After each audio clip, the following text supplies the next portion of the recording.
Firman Tuhan hari ke-46, 15 Februari tahun 2025, Kitab Amsal pasal 3 ayat 11, perikop nasihat untuk orang muda. Channel TVKK Zapiter Tinambunan. Firman Tuhan pada hari ini, di hari yang ke-46,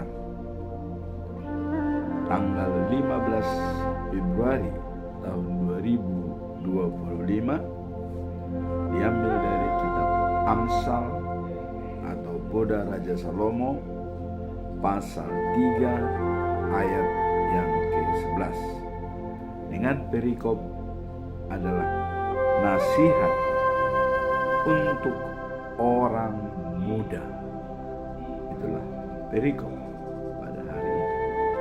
Kemudian natsnya kita tetap mengambil dalam 3 versi bahasa Indonesia, bahasa Indonesia sehari-hari, dan bahasa Batak Toba Siganupari. Natsnya adalah demikian: Hai anakku, janganlah engkau menolak didikan Tuhan, dan janganlah engkau bosan akan peringatannya. Bahasa Indonesia sehari-hari dikatakan, apabila Tuhan menghajar engkau, anakku, terimalah itu sebagai suatu peringatan, dan jangan hatimu kesal. Bahasa Batak Toba Siganupari di Dok Songono. Ale anaha unang matulakon pangajarion ni Jehovah. Jala unang hobosan mambege si paingon. Itulah bacaan atau firman Tuhan pada hari ini. Kemudian dalam bacaan pagi diambil dari kitab Hakim-Hakim pasal 13 ayat 1 sampai dengan 25. Perikop kelahiran Simson. Apa makna, latar belakang dan pesan moral daripada perikop ini?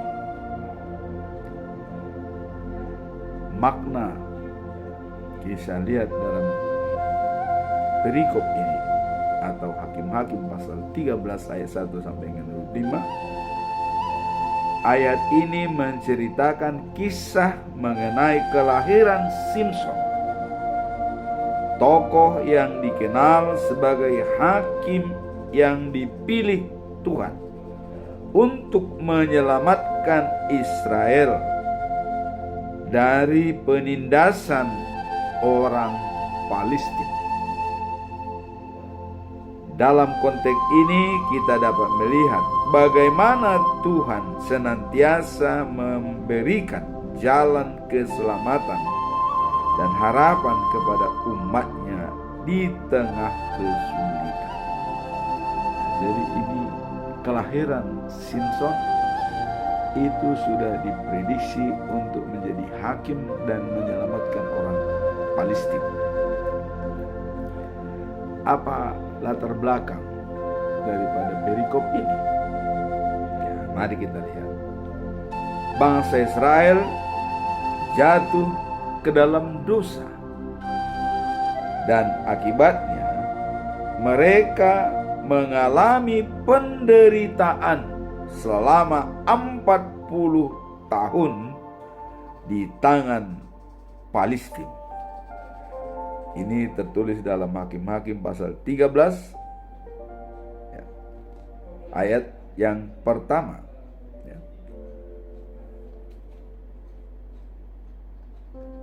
Jadi adanya penderitaan bangsa Israel selama 40 tahun, Tuhan melihat harus ada seorang pemimpin yang bisa menyelamatkan bangsa Israel. Dan itu dinubuatkan kelahiran Simson ya, untuk menyelamatkan bangsa Israel. Nah, apa pesan moral dalam perikop ini adalah Tuhan mengutus malaikat kepada Manoah dan istri. Ya, jadi Manoah itu adalah orang tuanya Simson dan istrinya, bahwa mereka akan memiliki anak menjadi nazar Tuhan. Apa itu nazar Tuhan? Yaitu anak perjanjian Tuhan yang dijanjikan oleh Tuhan, atau boleh dikatakan adalah sebagai yang dipersembahkan ya. Nah, dalam hal menyelamatkan Israel. Kalau kita lihat kisah ini adalah bahwa, nah ini yang mau kita lihat sebagai pesan moral daripada ayat ini. Artinya, meskipun kita menghadapi masa-masa sulit dan jatuh dalam dosa, Tuhan tetap setia dan mampu menyelamatkan kita dengan cara yang tak terduga. Jadi dalam situasi masa-masa sulit yang kita hadapi ya, Tuhan mampu menyelamatkan kita dengan tidak terduga ya. Nah, seperti ini juga Simson itu sudah dimuatkan sebelum dia lahir, itu sudah dikatakan akan ada anakmu Manoah ya, dan istrinya untuk menyelamatkan bangsa Israel. Nah, kemudian apa pembelajaran yang bisa kita lihat dalam bacaan pagi ya? Pertama ya, kita artinya ketidaktaatan ya bangsa Israel itu membawa kepada penindasan orang Palestina. Jadi mengapa orang Israel itu ditindak atau ditindas oleh Palestina selama 40 tahun? Coba kita bayangkan. Masih kira-kira sudah seumur orang dewasa ya, 40 tahun ditindas hanya karena ketidaktaatan bangsa Israel kepada Tuhan Allah. Kenapa tidak taat? Mereka tetap bergaul dengan penyembah-penyembah berhala yang sangat dibenci oleh Allah ya. Jadi kadang-kadang di Israel itu dosa seseorang pun itu bisa berakibat fatal bagi semua. Nah, maka dikatakan di sini bahwa Israel ditindas selama 40 tahun itu adalah karena mereka tidak setia kepada Tuhan.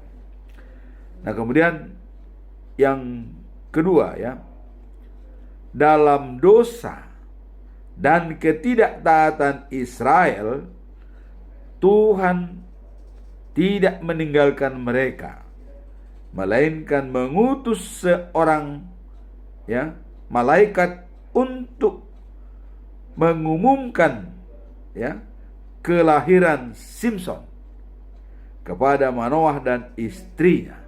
Jadi Tuhan mengirimkan malaikat untuk memberitahukan kepada Manoah dan istrinya bahwa akan lahir Simson ya, sebagai jawaban atas doa dan harapan mereka yang tetap setia pada Allah. Jadi di samping penderitaan yang 40 tahun tersebut, mereka tetap berdoa kepada Tuhan dan Tuhan tetap setia kepada mereka. Maka inilah pembelajarannya ya, bahwa di mana bangsa Israel berseru-seru dan sadar mengakui kesalahan, Tuhan menjawab doa mereka. Inilah jawaban Tuhan dengan mengirimkan Simson sebagai penyelamat bagi orang Palestina. Dan sejarahnya kita tahu siapa Samson. Itu dalam perikop-berikopnya kita akan lihat. Kemudian kita masuk dalam bacaan malam, yaitu Roma pasal 9 ayat 27 sampai 29. Di sini dikatakan bahwa pernyataan Nabi Yesaya, ya, ini yang disampaikan oleh Paulus mengutip daripada statement Nabi Yesaya. Apa makna daripada perikop ini? Ya. Ayat ini berbicara tentang pemilihan Allah akan umatnya dan bagaimana ia tetap setia pada janjinya. Setia pada janjinya meskipun banyak bangsa Israel yang tidak mempercayainya. Disinilah kesetiaan Tuhan Allah, karena sudah bangsa pilihan. Ya. Nah, Allah tidak meninggalkan umatnya, ya, memberikan selalu dan memiliki sisa yang setia.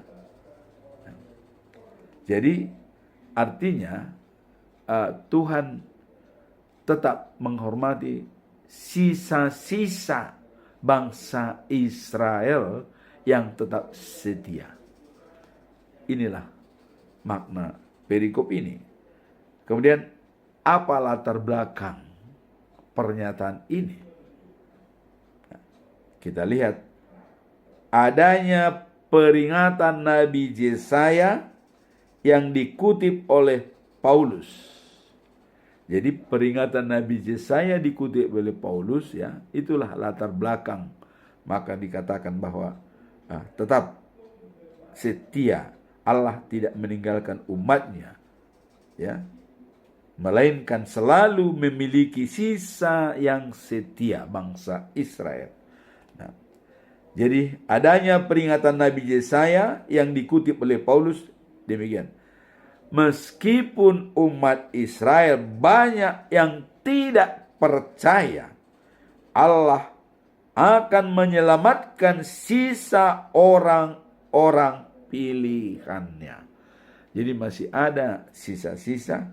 Allah tetap menghormati dan menyayangi pilihannya. Dan dalam ayat 29 dikatakan bahwa Allah akan melaksanakan tindakan dengan cepat dan penuh keadilan di tengah umatnya. Kemudian ayat 29, jika Tuhan tidak meninggalkan sisa orang-orang Israel, ya, bisa seperti Sodom dan Gomora. Nah, jadi digambarkan di sini, apabila Tuhan tidak sayang kepada Israel, bisa saja seperti Sodom dan Gomora, habis semua, ya. Kalau ada percaya 50 orang, tidak. Kalau ada 10, tidak. Ya. Dan kalau ada yang percaya, tidak akan dihancurkan.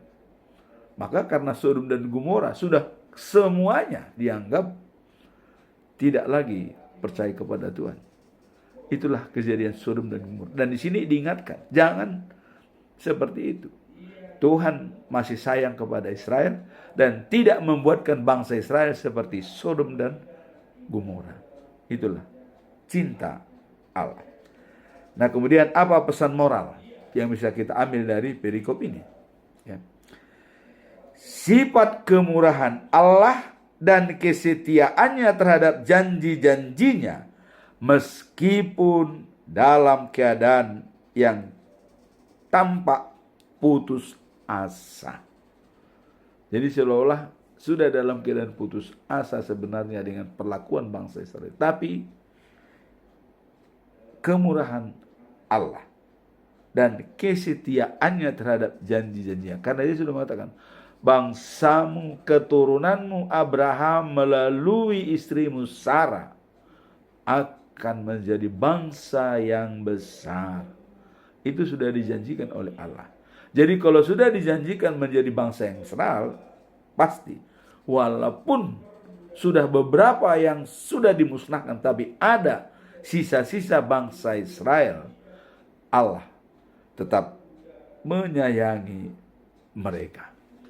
Kemudian apa yang bisa kita lihat pembelajaran dari perikop ini dalam bacaan malam? Ya, mari kita lihat. Pertama, Allah tidak meninggalkan umatnya meskipun banyak bangsa Israel yang tidak mempercayainya atau tidak setia.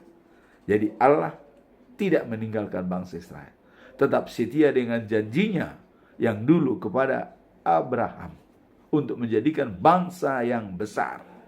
Bahkan ya, seperti pasir di laut dan seperti bintang di langit. Itu janji Allah. Dan itu dalam rangka pemenuhan itulah Allah tidak meninggalkan umatnya meskipun banyak bangsa Israel yang tidak mempercayainya dan tidak setia. Kemudian yang kedua, Allah merawat dan mengasihi sisa-sisa orang Israel yang ada dan setia pada Tuhan dan tidak seperti Sodom dan Gomora yang dimusnahkan. Nah, jadi sisa-sisa bangsa Israel itu dihargai oleh Tuhan untuk dibuatkan menjadi bangsa yang besar. Tidak seperti perlakuan Allah terhadap Sodom dan Gomora. Nah, kemudian ketiga, pembelajaran dari perikop ini.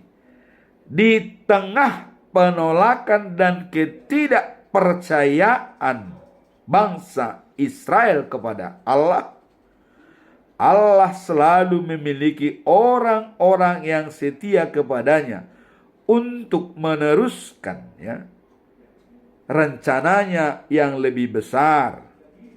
Jadi Allah tetap menyayangi orang yang setia kepadanya untuk menjalankan rencananya yang lebih besar, ya, yaitu bumi dan sorga bersatu dipimpin oleh Allah sendiri.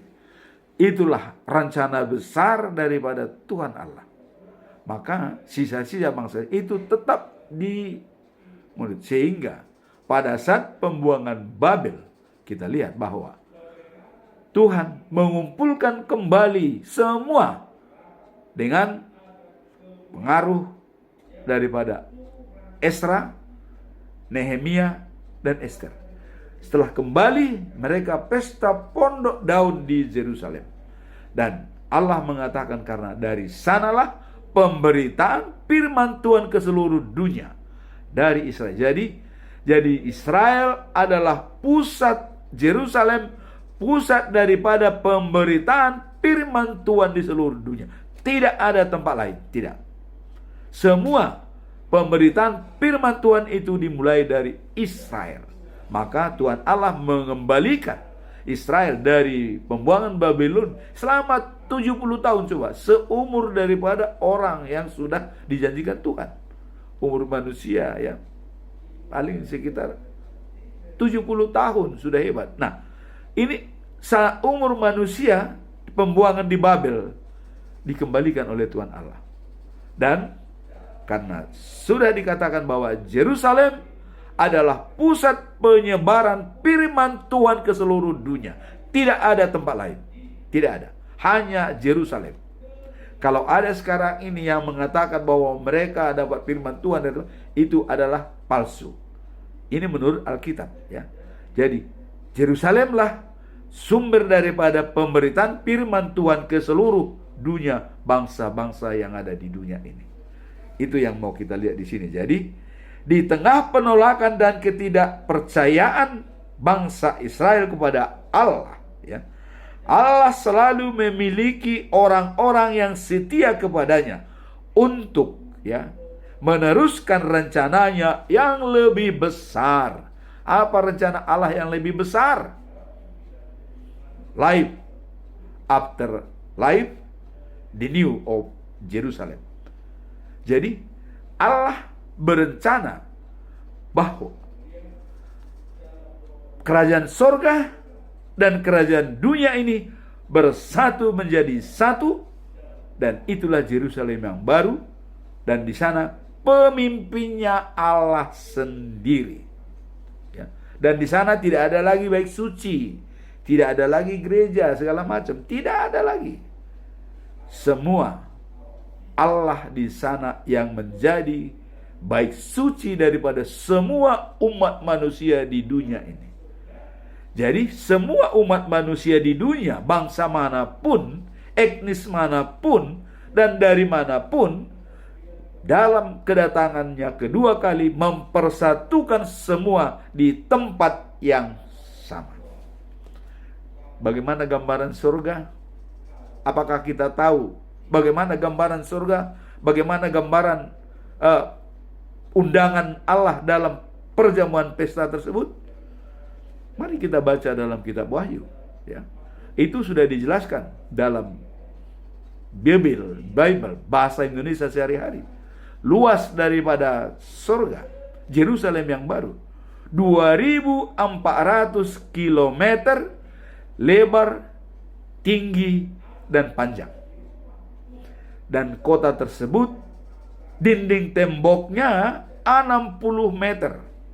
Coba kita bayangkan, 60 meter dinding temboknya. Dan kemudian ya, bahwa pondasinya itu 12 jenis batu. Dan nama-nama batu itu, disitulah tercatat nama daripada pengikut-pengikut Yesus, yang 12 murid-murid Yesus, tertulis di sana. Kemudian kota tersebut mempunyai 12 pintu, sebelah timur, sebelah barat, sebelah utara, dan selatan. Masing-masing 3 pintu. Terukir di sana nama setiap suku keturunan Yakub. Dan itulah gambaran the News of Jerusalem. Kemudian yang paling hebat yang bisa kita bayangkan, bahwa jalan rayanya, halamannya emas murni. Coba, bisa gak dihitung manusia? Dengan 2.400 km lebar, panjang, dan tinggi, halamannya adalah emas murni. Maka ada nyanyian daripada orang Batak, bahasa Batak ya, lagu koro. Osion nauli tongamdo ho, halamanmu seredo. Jadi ini bukan bohongan ya, sere. Dan ini pasti datang. Apakah datangnya itu pada saat kita masih hidup, atau pada saat kita sudah meninggalkan dunia ini? Tapi itu pasti datang. Saya katakan selama ini, kalau datangnya hari kedua, berarti tahun 2000. Kalau datangnya hari ketiga, tahun 3000. Keempat 4000, kelima 5000, keenam 6000, ketujuh 7000 tahun. Jadi karena 1000 tahun bagi manusia, 1 hari bagi Allah. Jadi sekarang ini ya, baru tahun 2025. Artinya baru 2 hari 25 tahun. Jadi 2 hari, jadi 2/4 ya, 2/4 hari umur daripada dunia ini setelah kelahiran Yesus Kristus. Jadi kedatangannya itu pasti. Dan itulah tadi dikatakan bahwa di tengah penolakan dan ketidakpercayaannya bangsa Israel kepada Allah, tuh, Allah selalu memiliki orang-orang yang setia kepadanya untuk ya, meneruskan rencananya yang lebih besar, yaitu bumi dan surga bersatu dipimpin oleh Allah sendiri. Inilah kita lihat pembelajaran dari perikop ini. Nah, kemudian kalau kita melihat perikop hari ini, apa kaitannya dengan bacaan pagi dan bacaan malam? kita tahu bahwa dalam bacaan pagi, seorang anak muda akan dilahirkan oleh istrinya Manoah. Dan dinubuatkan oleh malaikat.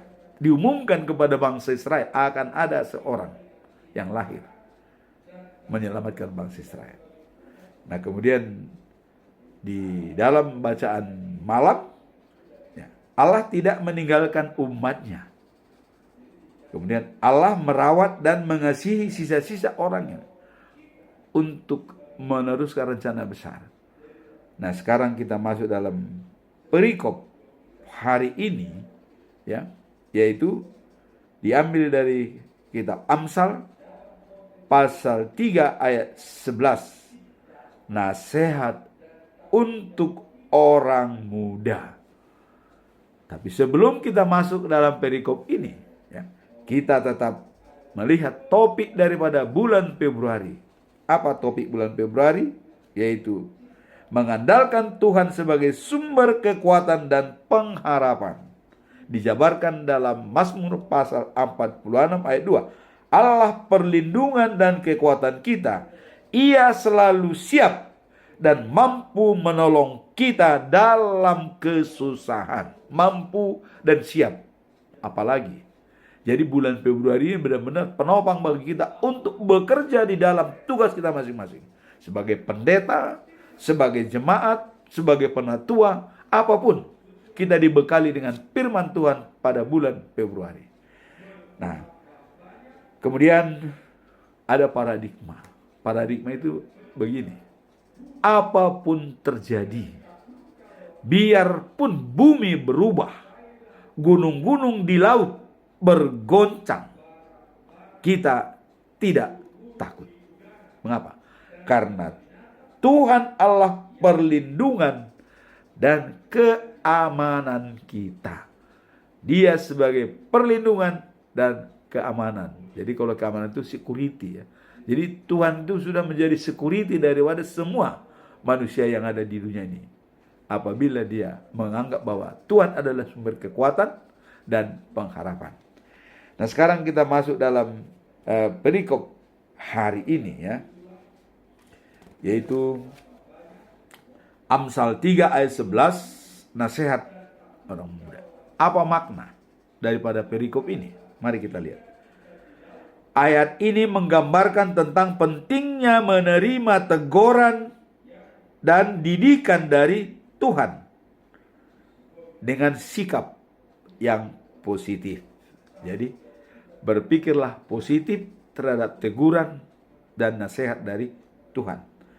Dan ini menunjukkan bahwa Tuhan sebagai Bapa yang baik ya, menginginkan yang terbaik bagi anak-anaknya. Jadi digambarkan Tuhan adalah sebagai Bapa yang baik, menginginkan ya yang terbaik bagi anak-anaknya. Dan kadang-kadang teguran diperlukan untuk membawa kita ke jalan yang benar. Jadi kadang-kadang teguran itu sangat diperlukan supaya kita tidak menyimpang. Jadi jangan menganggap bahwa teguran itu adalah malapetaka. Tidak. Itu didikan. Maka berpikirlah positif. Kemudian apa pesan moral daripada ayat ini? Kalau kita menganggap bahwa teguran itu adalah merupakan pembelajaran dan mengingatkan kita untuk menuju jalan yang benar. Pesan moralnya adalah ya, para ahli Alkitab yaitu menegaskan bahwa didikan ini diibaratkan seperti seorang ayah dengan kasih sayangnya yang membimbing dan membangun, sehingga kita seharusnya tidak menghindar atau merasa marah ketika dihadapkan pada situasi sulit yang mungkin berasal dari Tuhan. Nah, jadi pesan moralnya di sini adalah ya, diibaratkan bahwa seperti seorang ayah dengan kasih sayangnya kepada anak-anaknya, ya, tidak menghindar atau merasa marah. Jadi anak-anak yang diingatkan oleh ayahnya tidak menghindar dan merasa marah, ya. Nah, ketika dihadapkan pada situasi sulit yang mungkin itu berasal dari Tuhan. Jadi pengajaran orang tua itu adalah kenyataan keberadaan Allah dalam dunia itu. Maka dikatakan dalam hukum kelima, hormatilah ibu bapakmu, ya, orang tuamu, ya, dan supaya engkau berumur panjang. Jadi kalau mau panjang umur, hormatlah kepada orang tua. Maka nasihat orang tua itu jangan disikapi dengan marah oleh anak-anaknya, tapi anggaplah karena orang tua itu wakil daripada Tuhan. Itu pembelajaran dari Tuhan. Nah, kemudian apa pembelajarannya setelah kita melihat pesan moral daripada perikop ini? Pembelajaran adalah, ya, nah,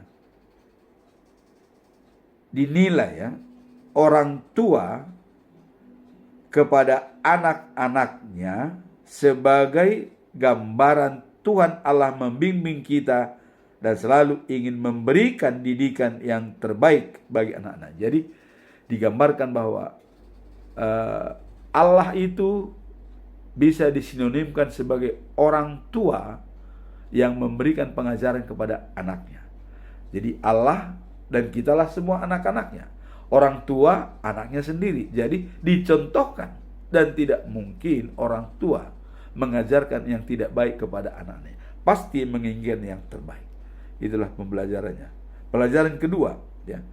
Dengan menerima tegurannya, kita belajar untuk lebih memahami, ya, karakter Allah, kasih-Nya, dan rencananya dalam hidup kita. Jadi kalau kita sudah menerima teguran dari Tuhan Allah, itu sudah melaksanakan atau mewujudkan rencana Allah yang lebih besar. Jadi ada rencana Tuhan di balik segala apa yang kita alami. Dan yang ketiga, teguran Tuhan adalah proses yang dapat mendatangkan pertumbuhan rohani. Jadi spiritualitas kita yang dibangun, ya, pertumbuhan rohani. Itulah, ya, yang bisa kita lihat meskipun terkadang amat sulit. Jadi kadang-kadang sulit menerima teguran itu. Kalau kita melihat seperti, ya, penderitaan Ayub, apakah itu teguran? Bukan. Bangga Allah kepada Ayub. Dia mempertaruhkan Ayub kepada iblis, coba. Karena Allah bangga. Dan Ayub ternyata siap, mampu, ya. Nah, kemudian dalam keempat dikatakan, teguran itu bukanlah tanda bahwa Tuhan marah. Ini yang perlu kita garis bawahi. Teguran itu bukan Tuhan marah, ya, melainkan merupakan ungkapan kasih-Nya kekal dan abadi kepada kita untuk membawa kembali ke jalan yang benar, ya. Jadi kasih-Nya kekal dan abadi. Jadi teguran yang diberikan oleh Tuhan itu membawa kita ke jalan yang benar. Itulah pembelajaran daripada perikop ini. Kemudian apa conclusion atau kesimpulan kita? Saya mengajukan 3 pertanyaan. Bagaimana cara terbaik untuk merespon teguran atau didikan yang datang dari Tuhan? Bagaimana kita merespon teguran itu? Merespon teguran atau didikan dari Tuhan merupakan sikap yang seharusnya dimiliki setiap orang percaya. Jadi setiap orang percaya itu pasti menerima teguran. Tadi seperti Paulus mengatakan, dia bersukacita dalam penderitaan, ya. Bersukacita dia dalam penderitaan. Karena, ya, dibanding kemuliaan yang akan datang, penderitaan ini tidak ada artinya. Maka Paulus mengatakan bersukacita dalam penderitaan. Dan di sini pun dikatakan bagaimana cara kita. Sikap yang seharusnya dimiliki setiap orang percaya. menerima teguran dan didikan. Nah, dalam proses pertumbuhan iman kita, teguran itu bertujuan untuk membentuk karakter kita sesuai dengan kehendaknya, Jadi menjadikan kita pribadi yang lebih baik. Jadi teguran itu membuat kita menjadi pribadi yang lebih baik dan lebih sempurna. Nah, dalam menghadapi teguran dari Tuhan, sebaiknya kita mengambil waktu untuk merenungkan apa yang menjadi inti dari pesan tersebut. Kita merenung.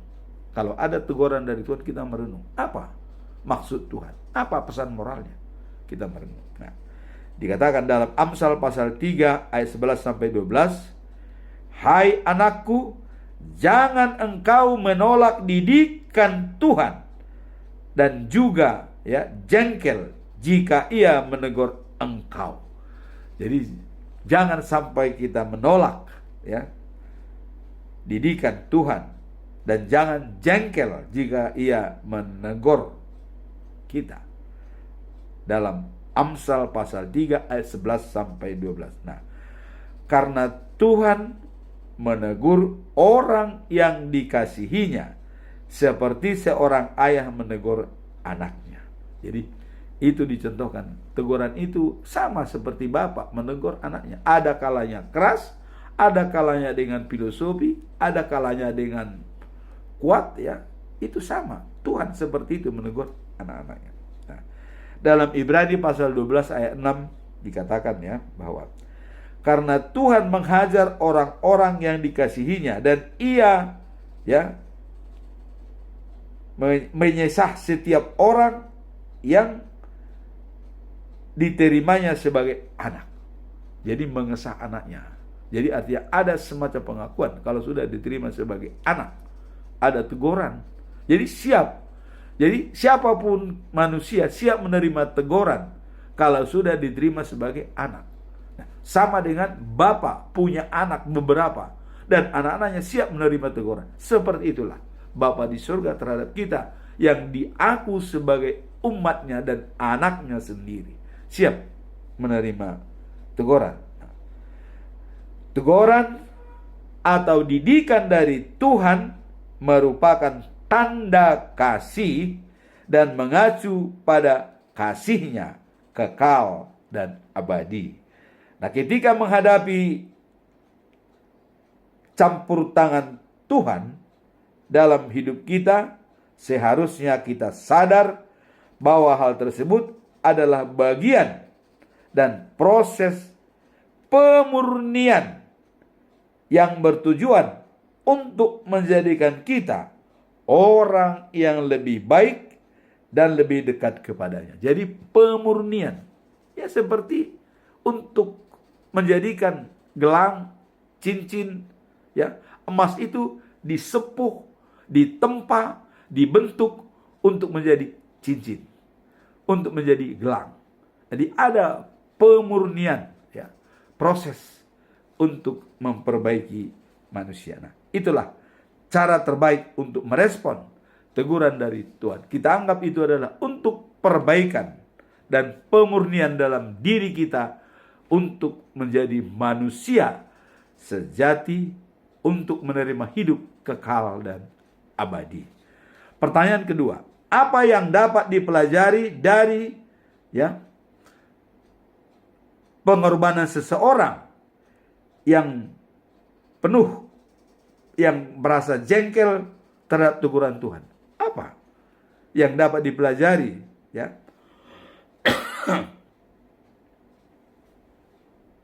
dari pengalaman seseorang yang pernah merasa jengkel? Apa yang dapat kita pelajari? Mari kita lihat. Pengalaman seseorang yang merasa jengkel terhadap teguran Tuhan dapat mengajarkan kita tentang pentingnya kerendahan hati dan penerimaan terhadap bimbingan ilahi. Jadi cara kita, pengalaman seorang yang merasa jengkel hanya rendah hati dan menerima teguran daripada bimbingan ilahi. Itu kuncinya, ya. Jadi apa yang dapat dipelajari? Rendah hati dan menerima bimbingan dari Tuhan. Itu yang bisa kita lihat dari pengalaman, ya, yang dipelajari dari bahwa orang suka jengkel dengan teguran, tapi akhirnya dia harus rendah hati dan menerima bimbingan Tuhan. Dan bagi orang Batak, saya selalu katakan dalam buku Manajemen Jati Diri, ya, kerendahan hati adalah to be or not to be. Keharusan bagi orang Batak. Kalau ada orang Batak tidak punya rendah hati, itu bukan Batak asli. Itu Batak tiruan, ya. Karena orang Batak harus care dengan filosofi orang Batak. Songon roda ni padati do ngoluwon. Ditoru digijang, ditoru digijang. Maka semua orang Batak dapat sebutan sebagai raja. Karena dalam perkawinan orang Batak dalam 3 dalihan itu, ya, hula-hula, ya, dongat tubuh, dan boru, itu saling terkait. Kadang boru, kadang hula-hula, kadang dongat tubuh. Semuanya itu harus dilalui oleh orang Batak. Maka kerendahan hati to be or not to be bagi orang Batak. Kalau ada orang Batak tidak rendah hati, itu bukan orang Batak asli. Itu orang Batak tiruan atau dalle, ya. Nah, itu saya katakan dalam perikop hari ini. Didikan kepada anak-anak muda, kepada generasi muda orang Batak. Apabila ada generasi muda orang Batak tidak ada kerendahan hati, dia seyogianya bukan orang Batak. Ini pernyataan saya karena sesuai dengan buku yang saya keluarkan, Manajemen Jati Diri, ya, dan juga 7 falsafah Batak dalam perkawinan adat Batak Toba. Nah, kemudian, ya, membangun citra dan karakter, gunakan 7 falsafah Batak. Jadi falsafah Batak itu sangat baik untuk membangun citra dan karakter seseorang dalam kehidupan sehari-hari, siapapun orangnya. Dan itu berlaku universal. Ajaran orang Batak itu berlaku universal. 7 falsafah Batak itu berlaku universal. Pertama, Mardebata. Kedua, Marpinopar. Ketiga, Martutur. Keempat, Maradat. Kelima, ya, Marpakirimon. Keenam adalah Marpatik. Dan ketujuh, Maruhum. Itu universal bagi semua manusia yang ada di dunia ini. Jadi ajaran Batak itu berlaku untuk semua manusia, untuk membangun citra dan karakter. Nah, ini yang mau saya katakan. Kemudian dalam Alkitab kita sering melihat orang-orang yang berjuang dengan teguran Tuhan, ya. Namun pada akhirnya, ya, menemukan hikmat dan pengertian melalui pengalaman tersebut. Jadi teguran yang kita alami bisa mengakibatkan ketersinggungan. Nah, seperti contoh, ya, dalam Alkitab dikatakan bahwa Nabi Yunus, ketika Tuhan memerintahkan, ya, untuk pergi ke Niniwe, ya. Kita lihat dalam Yunus 1 ayat 1 dengan 2. Pada suatu hari Tuhan berbicara kepada Yunus, anak Amitai, ya, katanya, pergilah ke Niniwe, kota besar itu, untuk, ya, mengancamnya, karena aku tahu bahwa penduduknya jahat sekali. Ini perintah Tuhan. Tapi Yunus malah pergi ke Yopa, ya, kebetulan ada kapal membawa dia. Nah, kemudian dengan adanya tersebut, apa yang terjadi? Yunus ditelan oleh ikan, ya. Nah, jadi Yunus 2 ayat 1 dikatakan, dan dalam perut ikan itu Yunus berdoa kepada Tuhan Allah, kata, ya Tuhan, dalam kesusahanku, aku berseru kepadamu, dan engkau menjawab aku. Dari dunia orang mati, aku mohon pertolongan. Ya, permohonanku, ya, kau dengan perhatikan dengan tempatnya yang dalam, kau lemparkan sampai ke dasar laut.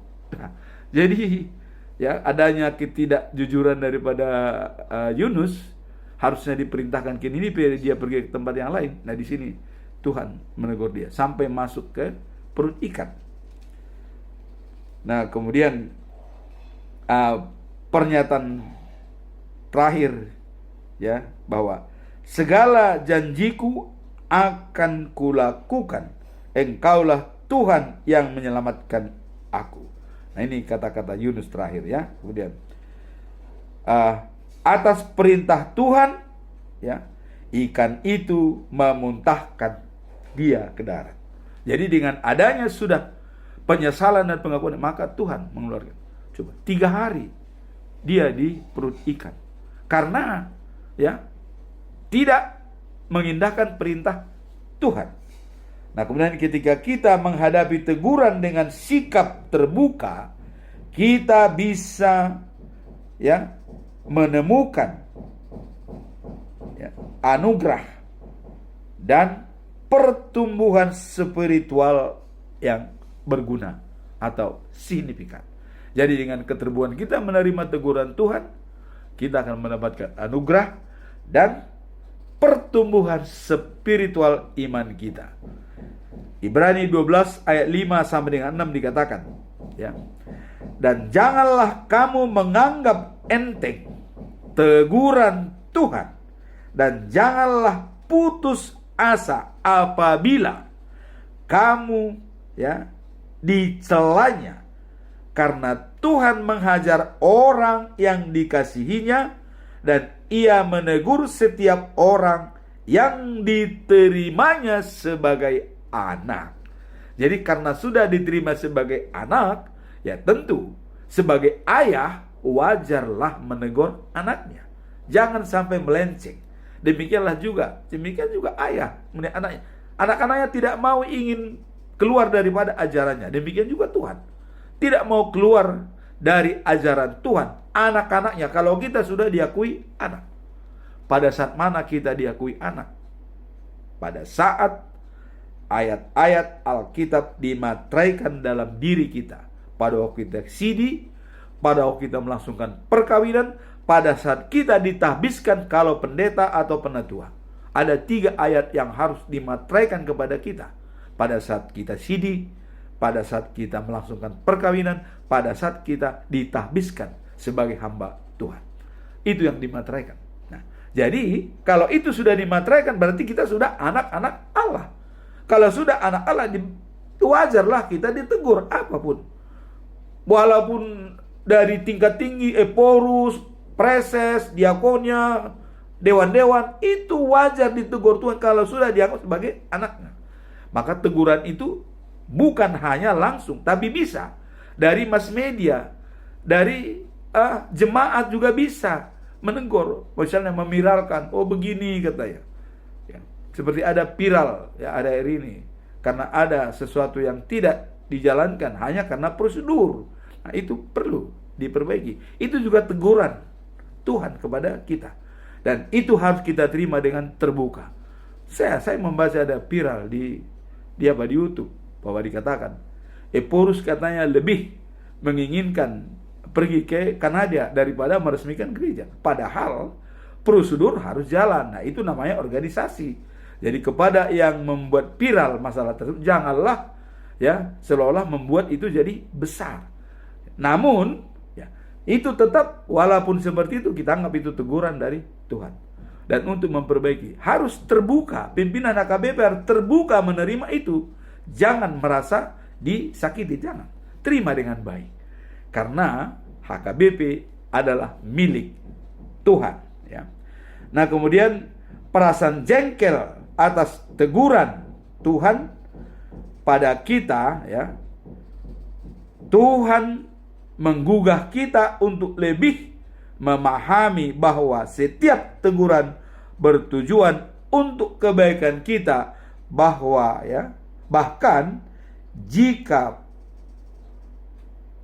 prosesnya ya itu mengakibatkan kita tersakiti, terima dengan baik, karena kita sudah dianggap sebagai anak. Nah, sekarang pertanyaan ketiga, mengapa terkadang sulit untuk menerima ya bimbingan dan didikan dari Tuhan dalam kehidupan sehari-hari? Kenapa kita sulit menerima bimbingan dan didikan dari Tuhan dalam kehidupan sehari-hari? Nah, dikatakan bahwa setiap orang mungkin mengalami kesulitan dalam menerima bimbingan dan didikan dari Tuhan dalam hidup sehari-hari. Nah, hal ini seringkali disebabkan oleh sifat manusia yang cenderung ingin mengandalkan hidupnya sendiri, ya, dan terkadang merasa ragu, ya, atau skeptis terhadap cara dan waktu Tuhan dalam membimbingnya. Nah, dalam Yesaya pasal 30 ayat 21 dikatakan bahwa suara Tuhan akan terdengar di belakang kita, memandu kita ke jalan yang harus kita ambil. Jadi kita ya tidak sendirian, dan Tuhan memiliki tujuan yang baik bagi hidup kita, bisa membawa kita lebih terbuka pada didikannya. Nah, dalam Alkitab Amsal 3 ayat 5 sampai 6 ya, kita diajarkan untuk mempercayai Tuhan. Dikatakan begini, percayalah kepada Tuhan dengan segenap hatimu, dan janganlah bersandar pada pengertianmu sendiri. Akuilah Dia dalam segala jalanmu, maka Ia akan ya meluruskan jalanmu. Ayat ini mengajak kita untuk menaruh kepercayaan sepenuhnya pada Tuhan, bukan pada pengertian atau kemampuan diri sendiri. Kuncinya percaya dan berserah kepada Tuhan. Kesimpulan kita secara keseluruhan, bacaan pagi, Tuhan menjadikan pemimpin yang tepat bangsa Israel dengan menubuatkan Simson sebagai Najar atau anak perjanjian Tuhan. Kemudian pada bacaan malam, kesetiaan pada Allah akan ya menjanji dan juga memenuhi janjinya yang berlimpah dan tidak seperti Sodom dan Gomora. Jadi kalau kita setia kepada Allah, maka tidak diulangi seperti Sodom dan Gomora. Nah, kemudian pesan mengandalkan sumber kekuatan Tuhan dan pengharapan. Nah, kemudian apapun terjadi, ya, kita tidak takut, karena Tuhan sebagai perlindungan dan keamanan kita. Kemudian perikop ini adalah nasihat kepada orang muda, dibutuhkan seperti anak dengan orang tua. Orang tua selalu menginginkan anaknya untuk baik. Demikian juga Tuhan Allah yang sudah mengaku kita sebagai anaknya menginginkan yang terbaik dari kita. Kemudian teguran Tuhan itu adalah proses dan bukan amarah ya, untuk mendatangkan pertumbuhan rohani spiritualitas kita meskipun terasa sulit. Jadi bagaimanapun sulitnya teguran itu adalah proses untuk memberikan hidup yang terbaik. Seperti yang paling sempurna, ya, penderitaan di dunia ini ada pada Ayub. Coba kita lihat. Tanpa sepengetahuan Ayub, Allah bangga kepada dia sehingga anggap mempertaruhkan nyawa Ayub kepada iblis. Coba, hartanya, ya, bahkan badannya dipertaruhkan, dan boleh iblis menguasai semua itu. Ya, memang iblis punya kuasa, karena pada saat Yesus terakhir, ya, itu dibawa ke puncak gunung, apa dikatakan iblis? Dunia ini semua kerajaanku dan aku menguasainya. Dia bilang oleh iblis, kalau kau sujud pada saya, kuberikan itu padamu. Tapi datang Yesus, hanya Allah yang disembah. Jadi iblis juga punya kerajaan, bisa membuat kita kaya, bisa membuat kita hebat, bisa. Iblis punya kuasa. Karena waktu Yesus, ya, berpuasa 40 hari, hari terakhir, dia dikatakan, dunia ini kerajaanku akan kuberikan kepadamu kalau kau sujud kepada aku. Ya, kita tahu dia sudah dijatuhkan dari surga. Kan Allah sudah menjatuhkan, masa Allah sujud lagi kepada dia? Enggak mungkin lah. Makanya Yesus itu kan sama dengan Allah, sama dengan Bapa. Masa dia sujud kepada iblis yang sudah dijatuhkan? Tapi ini adalah penggambaran bagi kita semua supaya kita tetap care dan peduli kepada didikan dan teguran dari Tuhan. Terimalah teguran itu sebagai proses, ya, dan bukan amarah, untuk mendatangkan pertumbuhan rohani spiritualitas kita meskipun terasa sulit. Selamat menerima teguran dari Tuhan bagi orang yang percaya. Amin.